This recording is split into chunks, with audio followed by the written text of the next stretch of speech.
Upbeat, rhythmic music with a distinct West African feel begins and then fades to a background hum. Hello, and welcome back to the channel.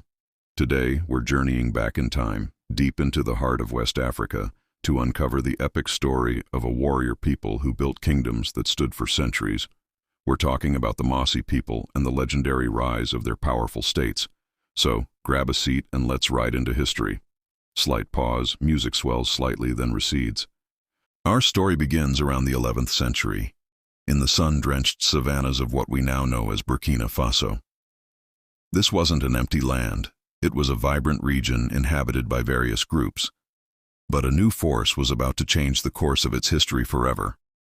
Imagine skilled horsemen migrating from the south, from the Dagbon region in modern-day Ghana.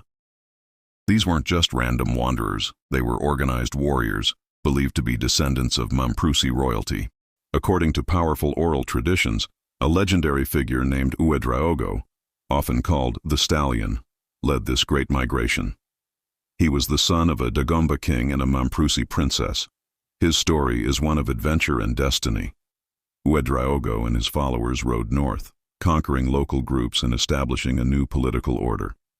Their first major achievement was the founding of Tenkodogo, which translates to the Old Land. Tenkodogo wasn't just the first Mossi kingdom. It became their spiritual and political cradle, the ancestral home from which all other Mossi power would spring. This was the foundational stone of a legacy that would last for nearly 1,000 years. Transition in music, becoming more complex and layered. From this single seed, a forest of kingdoms began to grow. As the Mossi expanded, new states were carved out of the savanna.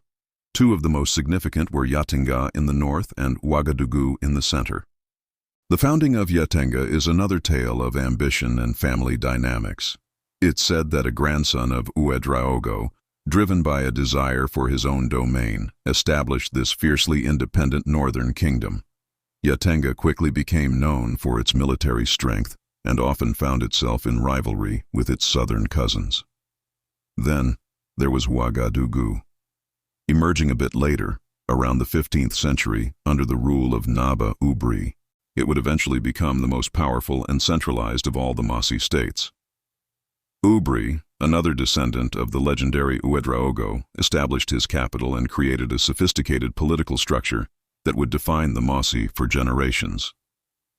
Ouagadougou became the heart of Mossi power, not just through military might but through clever administration and a strong sense of identity.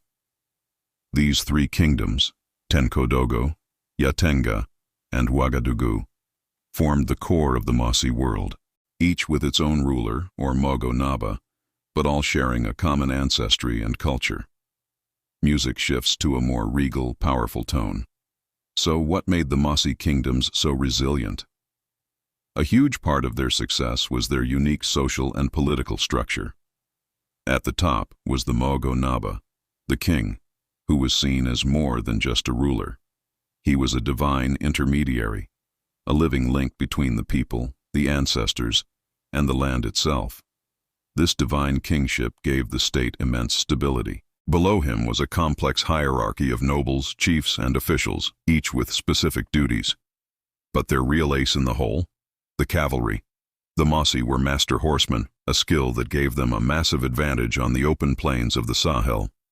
Their mounted warriors were swift, deadly, and could project power over vast distances. This military prowess wasn't just for show. The Mossi kingdoms were situated at a strategic crossroads, and they had to contend with powerful, expanding empires around them, like the great Songhai Empire to the north. Time and time again, Mossi cavalry defended their borders, resisting invasions and even launching their own audacious raids, famously sacking Timbuktu in the 14th century. Their ability to defend their unique culture and political system against powerful Islamic empires was a defining feature of their history. Music becomes more dramatic with undertones of conflict. While they shared a common heritage, the Mossi kingdoms were not always a happy family. The relationship between Ouagadougou, Yatenga, and other smaller states was often marked by rivalry and internal conflict. These weren't just minor squabbles. They were often full-blown wars fought over territory, resources, and prestige.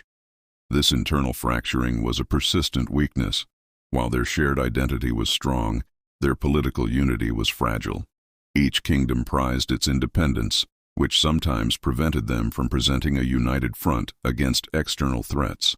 This constant push and pull, this blend of cooperation and competition, defined the Mossi political landscape for centuries.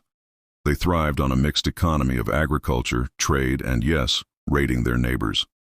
This dynamic, while sometimes destructive, also fostered a strong, resilient warrior culture that was essential for their survival in a tough neighborhood. They were a complex mosaic of allied and rival states, a testament to the intricate political realities of pre-colonial Africa. A more somber, reflective musical tone begins to fade in. For centuries, the Mossi kingdoms were masters of their own destiny. They had successfully built and maintained a unique civilization, blending their traditional animist beliefs with a sophisticated hierarchical state structure. They had held off massive empires and had created a lasting cultural legacy that is still vibrant today. But by the late 19th century, a new shadow began to fall across the savannah. This was a threat unlike any they had faced before. The European colonial powers, armed with new technology and an insatiable appetite for territory, were beginning their scramble for Africa.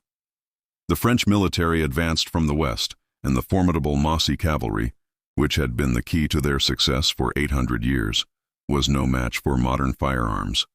Despite fierce resistance, by 1896, the kingdom of Ouagadougou was conquered, and the other Mossi states soon fell under French colonial rule. It was the end of an era of independence, the closing of a long and glorious chapter. The horsemen who had dominated the Sahel for so long were finally brought to heel. Music shifts to an inspiring concluding theme. But the story doesn't end there. Though their political independence was lost, the Mossi culture and social structures endured. The Mogo Naba of Ouagadougou, though stripped of his formal power, remains a highly respected figure in Burkina Faso today, a living symbol of this incredible history. The legacy of Ouagadougou, of the warrior horsemen, and the great kingdoms they built, is woven into the very fabric of the nation. It's a powerful story of migration, conquest, resilience, and cultural pride. From the ancient court of Tenkodogo to the modern-day streets of Ouagadougou, the echoes of the Mossi kingdom still whisper on the savannah winds. What an incredible saga. The rise of the Mossi kingdoms is a powerful reminder of the rich and complex history of Africa long before the arrival of Europeans. What part of their story did you find most fascinating? Let me know your thoughts in the comments below. Thank you so much for joining me on this historical journey today. If you enjoyed this video and want to explore more incredible stories from the past, please hit that like button and make sure you're subscribed to the channel. We have plenty more adventures to come. Until next time, stay curious.